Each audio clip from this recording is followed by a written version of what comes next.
Assalamualaikum warahmatullahi wabarakatuh. Perkenalkan, kami dari kelompok 3, 2E Akuntansi. Nama saya Ruli Virginia Listanti.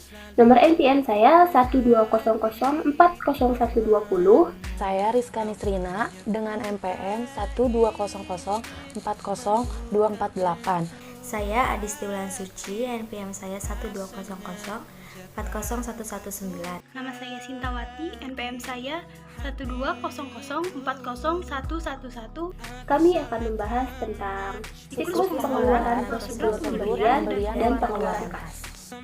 Sebelum kita membahas materi siklus pengeluaran lebih jauh, kita harus tahu terlebih dahulu apa itu siklus pengeluaran. Siklus pengeluaran adalah rangkaian kegiatan bisnis dan operasional pemrosesan data terkait yang berhubungan dengan pembelian serta pembayaran barang dan jasa.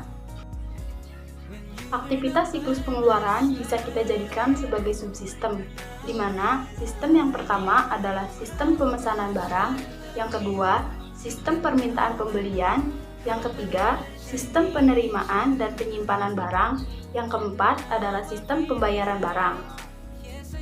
Sistem yang pertama adalah sistem pemesanan barang.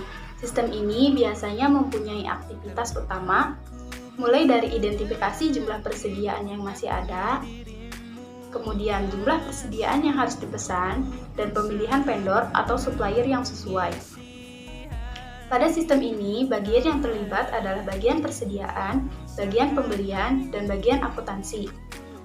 Aktivitas yang dilakukan setiap bagian antara lain, yang pertama, bagian persediaan mengidentifikasi dan mengecek jumlah dari semua persediaan. Yang kedua, bagian pembelian mengecek reputasi dan kinerja supplier, menghubungi supplier untuk mengecek ketersediaan di tempat supplier. Yang ketiga, bagian akuntansi, memberikan informasi keuangan perusahaan tentang jumlah kredit perusahaan dan jumlah uang yang dapat dibelanjakan. Sistem yang kedua adalah sistem permintaan pembelian. Aktivitas dari sistem ini biasanya mulai dari pembuatan daftar pesanan, lalu memesan kepada supplier, dan memprediksi barang tersebut sampai ke gudang.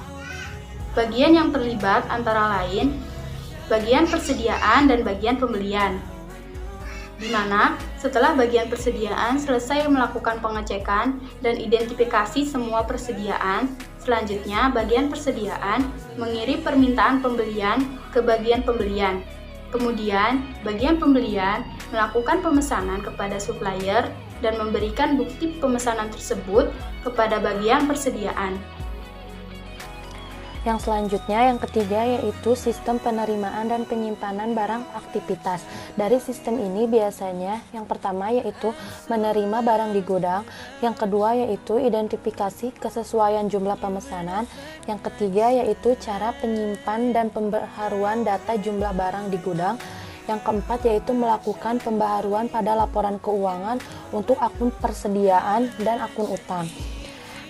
Bagian yang terlibat yaitu ada bagian persediaan, bagian pembelian, dan bagian akuntansi. Setelah bagian pembelian melakukan pemesanan, kemudian supplier mengantar barang tersebut. Setelah barang dagang bagian persediaan mengecek kesesuaian barang yang dikirim supplier dengan bukti pemesanan yang sebelumnya diberikan dari bagian pembelian. Jika barang pesanan telah sesuai, maka bagian persediaan menerima barang dari supplier dengan cara menandatangani dokumen serta terima dari supplier. Kemudian bagian pembelian akan menerima nota atau tagihan dari supplier. Biasanya bagian pembelian juga menerima dokumen dari bagian persediaan yang menyatakan bahwa barang yang datang telah sesuai dengan pesanan. Bagian akuntansi yang mencatat dan memperbaharui data berupa penambahan persediaan untuk keperluan laporan keuangan. Bagian akuntansi juga mencatat adanya penambahan hutang kepada supplier. Yang keempat, ada sistem pembayaran barang aktivitas dari sistem pembiayaan. Mulai dari pembayaran, identifikasi diskon jika ada, pembaruan pada laporan keuangan terutama untuk kas dan utang. Bagian yang terlibat yaitu bagian pembelian dan bagian akuntansi. Pada bagian pembelian bertugas untuk membayar tagihan kepada supplier sesuai dengan tagihan yang diberikan oleh supplier. Yang dengan adanya pembayaran untuk pelunasan tagihan, maka bagian akuntansi bertugas untuk mencatat adanya uang yang dikeluarkan untuk pembayaran tagihan dan pengurangan uang kepada supplier karena tagihan telah dilunasi. Lalu ada bagian C.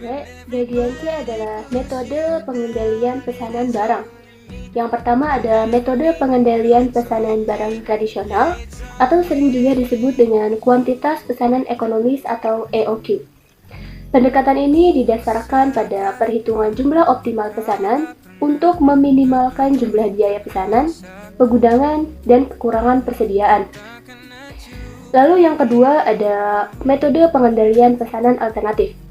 Di antaranya itu yang pertama ada MRP atau Material Requirement Planning. Pendekatan ini ditunjukkan untuk mengurangi tingkat persediaan dengan cara menjadwalkan produksi, bukan memperkirakan kebutuhan. Lalu ada JIT atau Just in Time.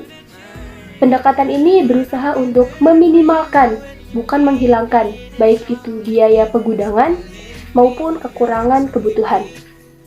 Lalu ada perbedaan utama antara MRP dan JIT. MRP itu menjadwalkan produksi untuk memenuhi perkiraan kebutuhan penjualan sehingga menghasilkan barang jadi. Sedangkan JIT menjadwalkan produksi untuk memenuhi keinginan atau permintaan pelanggan sehingga secara nyata meniadakan barang jadi. Bagian D, dokumen yang digunakan dalam siklus pengeluaran kas yaitu ada 7. Yang pertama itu surat permintaan harga atau SPH. Yang kedua yaitu surat order pesanan atau SOP. Yang ketiga yaitu laporan penerimaan barang atau LPB. Yang keempat yaitu surat penerimaan penawaran barang atau SPPH. Dan yang kelima ada surat daftar pembelian atau SDP. Yang keenam ada laporan pembelian tunai atau LPT. Dan yang terakhir yang ketujuh ada laporan pembelian kredit atau LPK.